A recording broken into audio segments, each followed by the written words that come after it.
Olá, estudante! Eu sou a professora Amanda Pascoal, do curso técnico em Secretaria Escolar, e hoje a gente vai falar sobre a disciplina de Políticas Públicas Educacionais.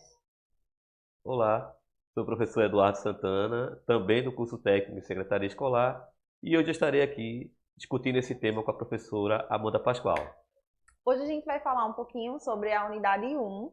Nessa unidade a gente vai contextualizar o direito à educação nas constituições e as reformas educacionais que ocorreram nesse período, de 1930 aos dias atuais. Exatamente. Pensando nesta temática, né, é importante pensar que o Brasil, durante mais de 400 anos, ele teve uma produção econômica baseada exclusivamente na produção agrícola. Primeiramente na exportação de produtos primários, madeira, depois a produção açucareira, depois a produção de diamantes, joias, exploração das minas, produção de café, produção de borracha, algodão, etc. Diversos ciclos econômicos que estavam extremamente ligados, relacionados à produção agrária. Mas, com o alvorecer do século XX, houve a necessidade de modernização das nossas matrizes econômicas. E, a partir da década de 30 do século XX, com a chegada de Getúlio Vargas no poder e, definitivamente, com o início do processo de industrialização, houve a necessidade de qualificação de nossa mão de obra. Para tanto, foi necessário repensar o nosso sistema educacional e pensar como ele poderia contribuir significativamente para o desenvolvimento do nosso país. Ou seja, não bastava apenas industrializar, era necessário também formar uma mão de obra minimamente qualificada para que possa, professora Amanda, atuar nesses novos nichos econômicos que estavam surgindo com o processo efetivamente de industrialização do Brasil, que vai ocorrer, como já foi dito, no governo Getúlio Vargas, né? E se fazia necessário pensar estratégias para se garantir um letramento mínimo ao conjunto da população brasileira. É importante a gente entender essa conjuntura do processo de como se estabelece o direito educacional na sociedade brasileira. A gente tem, com o advento da Constituição de 1930, uma reformulação, né, que vai acompanhar todo o processo histórico do Brasil, culminando, né, com a instituição da LDB em 1961. E aí, quando a gente está associado, esse processo está associado ao governo de Getúlio Vargas, que é o que a gente vai chamar da Era Vargas, né?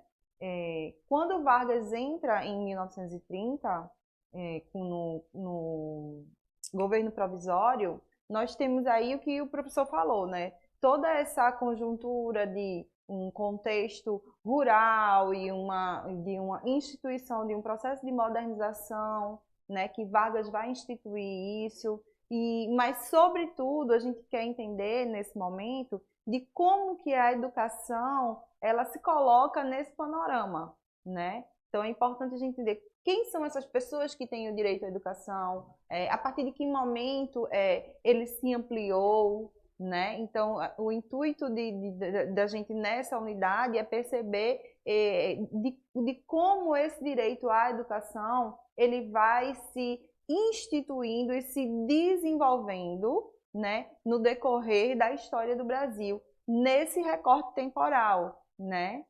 Exatamente. Me veio à mente, sabe, professora Amanda, o movimento perpetrado pelos chamados pioneiros da educação. Um deles é o próprio Anísio Teixeira, que eles vão pensar, vão discutir estratégias para fomentar, né, a alfabetização da população e ampliar o acesso a essa educação pública e gratuita e colocar o Estado brasileiro como responsável pela ampliação dessa rede educacional, né? Uma educação que, como já foi dito aqui, por conta do nosso próprio processo de desenvolvimento histórico, sempre foi acessível a uma elite, a um nicho pequeno de nossa população, a um grupo mínimo de pessoas massivamente brancas, que tinham acesso aos meios de produção, enquanto a grande parte da população, majoritariamente composta por pessoas negras, pardas, indígenas, mulheres, etc., não tinham acesso. Então, era necessário repensar essa estratégia, porque não se tinha como continuar a ignorar essas pessoas que estavam ali. Afinal de contas, elas, querendo ou não, faziam parte da nossa população. e elas necessitavam ser inseridas no mercado de trabalho. Lembrando, como eu coloquei aqui, tínhamos uma matriz econômica basicamente agrária durante mais de 400 anos, onde também é importante que se diga que mais de 300 anos o modo de produção escravista foi predominante aqui, onde a maior parte da nossa força de trabalho era composta por escravizados negros e indígenas, e por conta disso, isso fez com que o nosso desenvolvimento, a nossa industrialização, ela fosse extremamente prejudicada. Só sendo possível isso ser efetivamente feito, como a professora bem colocou aqui, a partir de meados do século XX, com a chegada ao poder do Getúlio Vargas e também com essas discussões, né, esses congressos educacionais e também, como eu bem coloquei aqui, com o advento dos chamados pioneiros da educação, que vão pensar, refletir e propor estratégias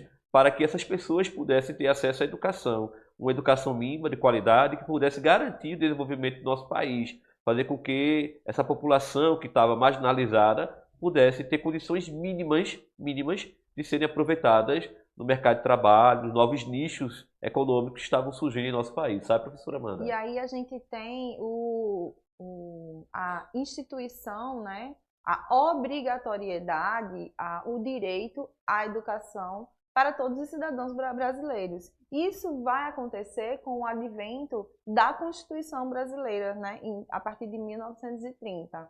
E aí, a partir do governo de Vargas, você tem a campanha, esse vai ser um dos slogans da campanha dele, que vai promover a erradicação do analfabetismo no Brasil.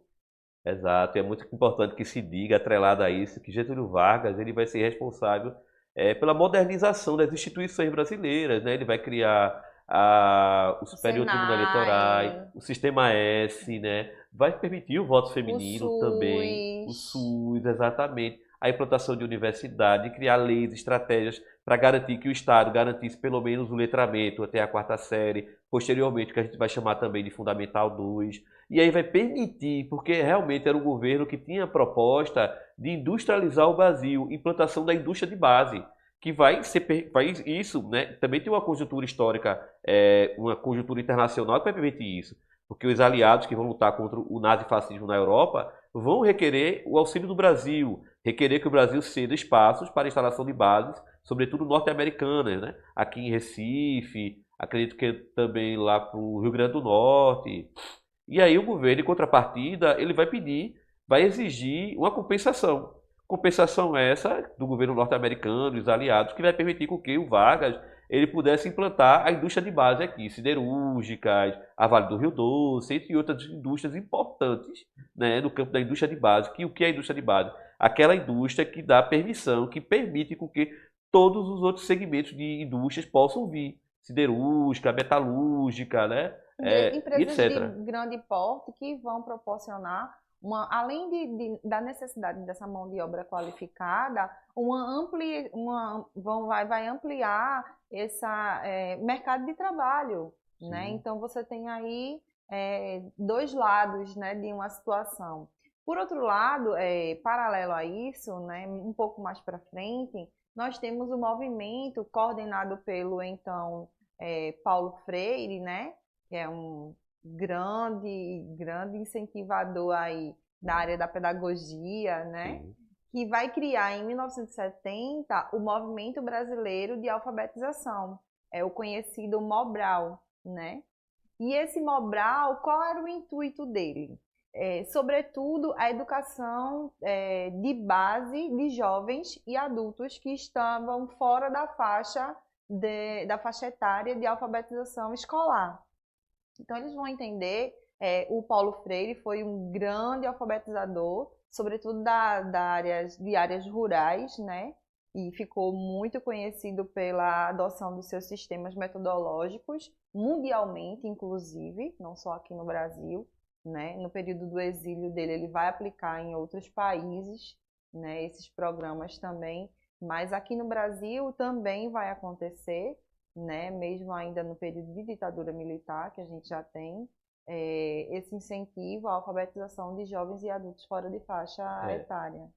Paulo Freire dispensa É um apresentações, né? marco. Pedagogia da autonomia, É, pedagogia do afeto, O Paulo Freire certamente é um intelectual ímpar, necessário para se pensar, né, essa reformulação desse projeto educacional e repensar um Brasil que pudesse trabalhar no processo de desconstrução de mazelas sociais que foram secularmente implementadas aqui. Eu me lembro desse 10 quando eu era criança, como as pessoas se referiam pejorativamente a esse termo Mobral. Sim. Porque segmentos da elite, tradicionalmente, que eram beneficiadas, mantinham ciosos de manter o status quo, que lhe mantinha em uma situação de privilégio frente ao conjunto da população, via essas ações do Paulo Freire, essas propostas de modificação da educação, do pensar, do fazer pedagógico, da inclusão, da pedagogia da autonomia, da pedagogia crítica, viam isso como uma ameaça ao status quo desses grupos sociais. Então, buscavam ridicularizar essas ações, essas iniciativas do Paulo Freire, mas que é reconhecidamente, assim, ações pedagógicas, um É um fazer método pedagógico de grande reconhecido importância. mundialmente, Ah, né? certamente. E aí, trazendo um pouquinho essa taxa de analfabetismo para a atualidade, fazendo esse contraponto, né? Hoje nós temos mais de 13 milhões de brasileiros com 15 anos ou mais que não sabem ler nem escrever, o que equivale a cerca de 8,3% dessa faixa etária, né? Que além disso, há um grande contingente também de pessoas que mesmo frequentando a escola, não possuem o domínio da leitura e escrita. Exato, é o analfabetismo, É o analfabetismo analfabetismo funcional, funcional que a né? gente conhece. Nós que somos da área de educação, a gente consegue ver pessoas que chegam, sobretudo em nível superior, com dificuldade de interpretação de texto, com dificuldade de entender um tema central, com dificuldade de escrever um texto dissertativo, argumentativo, né?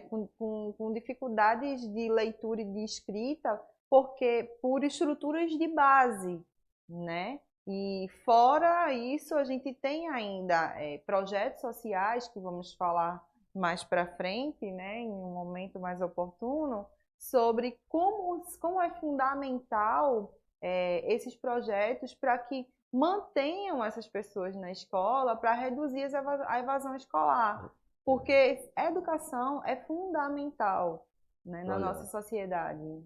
Amanda, mas é importante também pensar, né, sobretudo que no governo militar, a gente tivemos sim a ampliação da oferta à educação, mas isso não foi acompanhado com a melhoria da qualidade de ensino. Isso perpassa por qualificação dos professores, melhor salário, estrutura das Estruturas. escolas. Então não adianta apenas ampliar a rede de ensino se você não dá condições de ensino e de aprendizagem. Porque não é apenas deixar o aluno dentro da escola, o estudante na escola, é dar condições para que ele possa de fato aprender. Isso envolve questões sociais, culturais, família, todo que é Econômicas, econômicas, socioafetivas, socioafetivas. Então né? são muitas questões que a gente tem que lidar. Então a gente sabe que ainda temos muito que argumentar e muito que questionar e analisar sobre esse tema. Então eu espero que a gente tenha, né, contribuído de alguma forma para os estudos de vocês. Espero que vocês consigam aprofundar as suas análises e os estudos mais para frente. Então a gente se vê na próxima unidade. Tchau, Obrigada, tchau. professor, pela participação. Nada, professora, com a gentileza sua também ter me convidado. Tchau, tchau, gente. Até a Tchau, próxima. gente. Até a próxima.